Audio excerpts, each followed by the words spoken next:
പറവകൾക്ക് ആകാശമുണ്ട്, മനുഷ്യപുത്രന് മാത്രം തലചായ്ക്കാൻ മണ്ണിലിടമില്ല. അങ്ങനൊരു അവസ്ഥയിലാണ്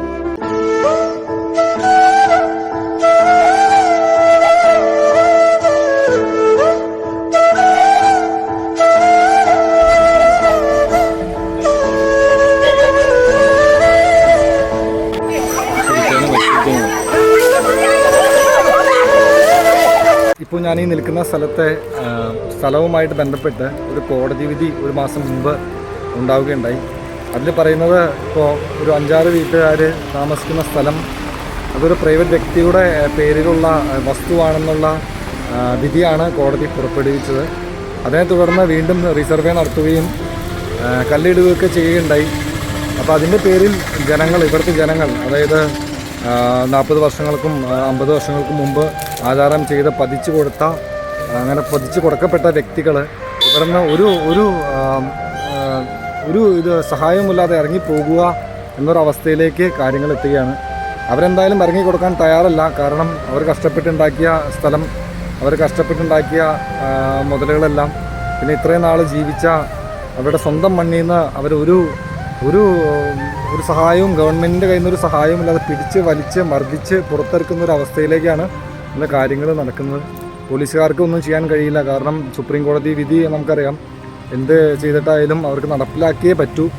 പക്ഷെ ഇതിൻ്റെ കാര്യത്തിൽ ഇടപെടുകയോ ഗവൺമെൻറ്റോ നമ്മുടെ കേരള ഗവൺമെൻറ്റിൻ്റെ മറ്റ് അധികാരികളൊന്നും ഈ വിഷയത്തിൽ ഇടപെടുകയില്ല.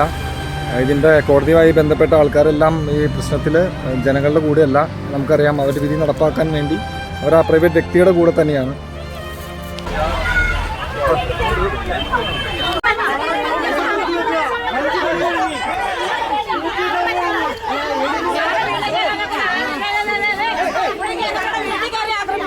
കേരള ചരിത്രത്തിൽ ആദ്യമായിട്ടാണ് ഒരു സവർണന്റെ ഒരു നായർ പ്രമാണിയുടെ ഭൂമി കയ്യേറിയെന്ന് പറഞ്ഞ് കേരളത്തിൽ കേസ് ആദ്യമായിട്ട്.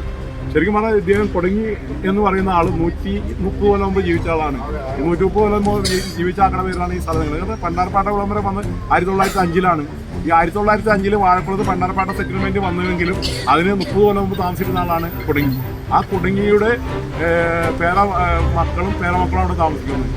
അവരുടെ അവകാശം ഈ കോടതി പരിഗണിച്ചില്ല. എന്റെ വക്കീലിന് 84 പോലും സ്വാധീനിച്ച് വിധി സമ്പാദിച്ചതാണ്. 84 പോലും. ഈ സർവേ നമ്പർ, ഈ പുറമ്പോക്ക് ഭൂമിയുടെ സർവേ നമ്പർ വെച്ച് കള്ളാധാരം ഉണ്ടാക്കി. ആ കള്ളാധാരം സബ്കോടതി ഹാജരാക്കി അവിടെ ഒരു വിധി സമ്പാദിച്ചു. എന്റെ വക്കീൽ നോക്കി നിന്ന് ഹൈക്കോടതിയിൽ പോയി. ഹൈക്കോടതിയിൽ ഇതുപോലെ തന്നെ എന്റെ വക്കീൽ നോക്കി നിന്ന് അവരുടെ വക്കീൽ ബാധിച്ച്. എന്താ കാരണം? കാശ് കൊടുത്ത്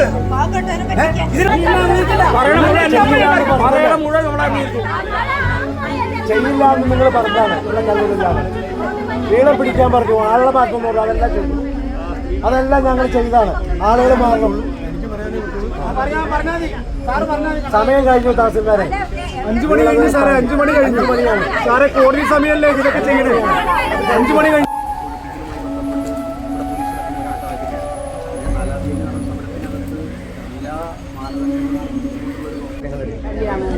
പുനരധിവാസം എന്ന് പറഞ്ഞാൽ ഇവരുടെ ഈ പുറമ്പോക്ക് ഭൂമിയിൽ യഥാർത്ഥ അവകാശികൾ ഇവരാണ്. ആ കോടതിയെ ബോധ്യപ്പെടുന്ന കാര്യത്തിൽ ഇവർ പരാജയപ്പെട്ടു. അപ്പോൾ തഹസിൽദാരുടെ കയ്യിലും സർക്കാരിൻ്റെ കയ്യിലും ഇപ്പോൾ നമ്മൾ നിൽക്കുന്ന ഈ ഭൂമി പുറമ്പോക്കാണ് എന്ന് കളക്ടർ മീറ്റിംഗിൽ പറഞ്ഞിട്ടുണ്ട്. അത് കോടതിയെ ബോധ്യപ്പെടുത്താൻ ശ്രമിക്കും. നമ്മൾ പറയുന്നത് നിയമം പാലിക്കണമല്ലോ.